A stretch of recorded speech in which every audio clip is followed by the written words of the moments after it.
We have been talking about bad debts for a while now, and we agreed that by the time a business decides to say that this data has gone bad and so we should write them off, it means that they have gone there are some efforts that have been put in to arrive at that conclusion. Either they have tried to pursue this data to pay and they've really reached a point whereby they are convinced that this person won't be able to pay, or maybe the data has passed on, or the data is facing bankruptcy, or any other convincing reason that deems it necessary to write off this debt. Now, just because you have written off that debt does not mean that the rest of your debtors are all going to pay you. Yes, you may be having debtors of, let's say, worth 100 million shillings. And of the 100 million that are your debtors, or call them your receivables, maybe you've identified 10 million worth of bad debts. So if you've identified 10 million worth of bad debts, it means your amount of receivables, or the amount of debtors that you have in your books, are 90 million. Now, question, is that entire 90 million going to be paid to you? From experience or from normal practice, still, yes, even if you've deducted the bad debts and you still have the 90 million remaining and you expect that to be paid you, truth is, or realistically speaking, not all that money is going to come. Some of that money might not come. Some debtors there might turn bad. The issue here is that the receivables you're having in your books have not yet reached that level where you should write them off. Yes, you still have a receivables figure in your book. They have not yet taken long without paying you. They are not yet bankrupt, but anything of the sort could happen. So now, according to the Prudence Concept, whenever we are faced with such uncertainty, we're supposed to be quick to recognize that things could go wrong. And so because we are supposed to recognize that very fast that things could go wrong, that is when we now supposed to provide for that eventuality. We're supposed to provide for that unfortunate bit that maybe we might not be paid, and this is how we say we are now supposed to provide an expense. We are supposed to provide for these bad debts. So provision for bad debts is basically out of the Prudence Concept, that you're supposed to anticipate a loss and provide for it in your books, so that by the time you're presenting your financial statements to your investors, as far as receivables are concerned, you give a figure of receivables that is a bit close to, what you actually might receive from your debtors. So we are going to talk about how we are going to provide for these bad debts in case things go. So again, provision for bad debts is just an anticipation. It is a figure we are going to put aside to anticipate just in case things go wrong. This is not the same as bad debts. With a bad debt, you are sure this thing has gone wrong, the person is not going to pay, you write it off. With a provision for bad debts, you anticipate that something could go wrong. You're anticipating that some people might not pay. And so, for purposes of being prudent, you try and provide for that. Now, there are two kinds of provisions for bad debts. There's what we call the specific provision, and then there's what we call the general provision. Now, when it comes to a general provision for bad debts, we simply get a percentage, and we apply that percentage to the overall receivables. So let's say you have receivables in your business of, let's say, 100 million. You can make it your business policy based on past experiences or based on whatever method you might want to employ. You say that with us in our business, provision for bad debts will be at 5%, or we shall provide bad debts at 10%. So it means that percentage you will have chosen is what you're going to apply to the figure of debtors, total debtors, or to the figure of receivables. Now that is what we call a general provision. Then there is what we call the specific provision. Now, a specific provision for bad debt, that one is tagged to a specific debtor. This is a debtor or a customer that you probably know inside out, and you have seen that yes, you issued your goods or services to this person on credit, they are going to pay.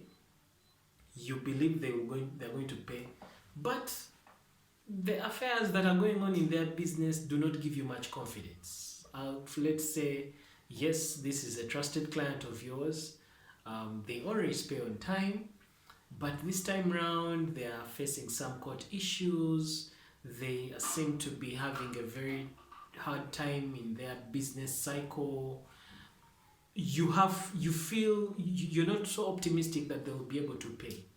However, whereas you're feeling they're not going to pay, you've not reached a point where you have written them off. You still have some hope that these guys might pay. So you're in between. You're in between a place whereby you feel they're not going to pay because of probably the problems they're going through in their business, but also you do not have sufficient reasons to conclude that they are not going to pay you, and so you should write them off in your books. You're in between there.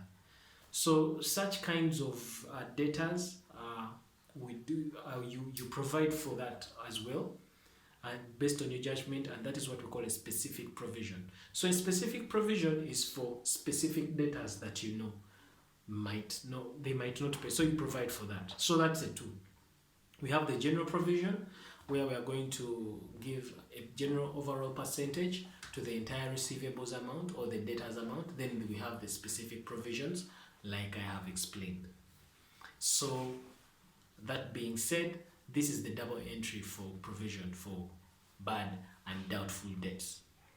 So provision for doubtful debts, the double entry is going to be that we shall go ahead and debit the bad debts account with the amount that we have calculated as our provision. Then we shall complete the double entry into a new account we are calling the provision for bad and doubtful debts. The provision for bad and doubtful debts is treated under the liabilities at presentation. It is the figure that you're going to subtract from the total receivables.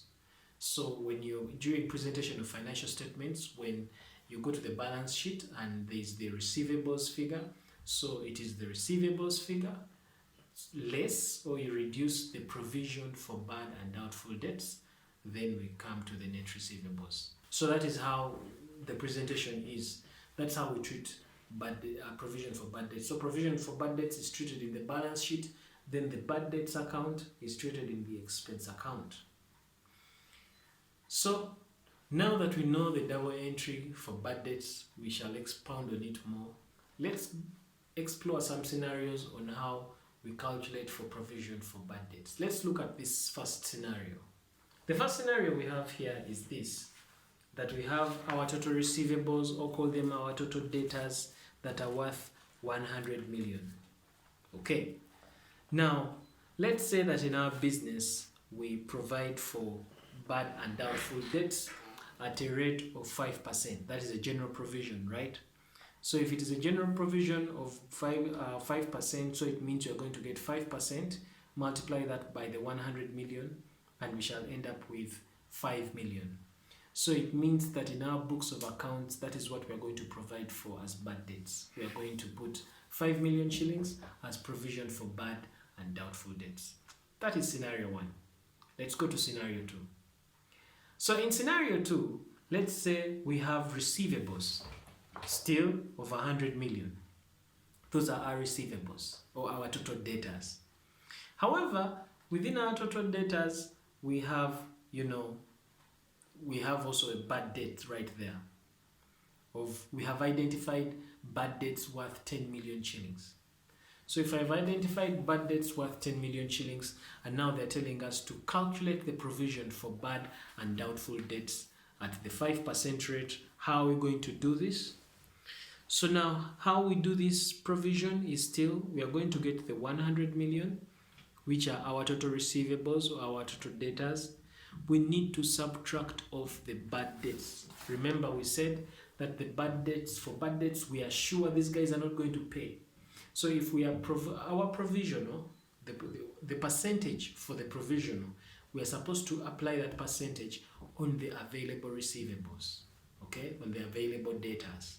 So if our debtors are 100 million and now we have bad debts already that we have written off, so it's going to be receivables, which is going to be 100 million. We subtract the bad debts first of 10 million. When we subtract the bad debts first of 10 million, what we remain with is 90 million. So that 90 million that we remain with is what the figure is. That's what we subject the percentage to, and in this case we are subjecting it to 5%. It's just what we've chosen. It can be any percentage. So 5% of that 90 million is going to give us 4,500,000. So that 4,500,000 is our provision for bad and doubtful debts. That is scenario 2. Let's add a few more details. Let's go to scenario 3. So on your screen, you're seeing that in scenario 3, we have this. These are the list of debtors. We have debtor A. Debtor A is 30 million. Debtor B, 20 million. Debtor C, 40 million. And debtor D is 10 million. Now, when we add up all those debtors, we see that we have our total debtors or our total receivables totaling up to 100 million. Now, let's say that debtor A goes bankrupt. That is 30 million, right? So that is the information we've got at the point where we are adjusting our books, year-end adjustments. Debtor A has gone bankrupt. Then we also get to know that debtor D is not exactly bankrupt, but is having very high problems in their business, and we think we need to give a specific provision for debtor D. So what happens is that the guy that goes bankrupt, first of all, is going to be written off because we have come to a conclusion that he's not going to be able to pay back. Then debtor D, let's give him a specific provision. And now we're being required to calculate for the provisional. What is the provisional we are going to consider in our books? Considering that, we are supposed to apply a 5%, provision for bad and doubtful debts. So how do we calculate this? So this is how we're going to calculate this one. For this one, what we're going to do is, first of all, we're going to get our total receivables, which in this case is 100 million. After getting our total receivables, we shall go ahead and deduct the bad debts. So we deduct the bad debts of 30 million because we already know these ones, they're not going to pay. So we deduct the bad debts. So after deducting the bad debts, then we are also supposed to deduct the specific provisional, the specific provision for bad debts. In this case, the specific provision, this was debtor D, is 10 million. So we go ahead and deduct D as well, because he's also, with his provision is specific. So let's take away his money as well. So after deducting the bad debts and the specific provision, we remain with 60M. So when we remain with that 60 million, now that 60 million is the figure that we are going to impose, or that are going to use to calculate our provision for bad and doubtful debts. So we go ahead and save 5% of that 60 million, and we shall end up with 3 million. So our 3 million becomes our general provision after calculating our general provision. So now what is the total provision? So definitely our total provision there, the one that we shall be handling in our books, will be the specific provision plus the general provision. And in this case, it's going to be the specific provision we said was 10 million. That is from debtor D. Then the other general provision is 3 million. So when we add the two, it means that our total provision for bad and doubtful debts becomes 13 million. Now, these are just a few scenarios that may be brought maybe in your exam, and this is how you need to reason it out. One thing that you need to know is that when we are preparing, or when we are calculating for provision for bad and doubtful debts, the percentage is supposed to be imposed after you have deducted the bad debts and after you've deducted any specific provisions. Now, in our upcoming session, we are going to talk about what happens when the provision for bad debts increases, when the provision for bad debts decreases, and I think that is where we will get the entire picture of how exactly we handle bad debts provision as far as double entry is concerned. For this session, allow me to end here. Arnold Kisembo is my name from kisemboacademy.com.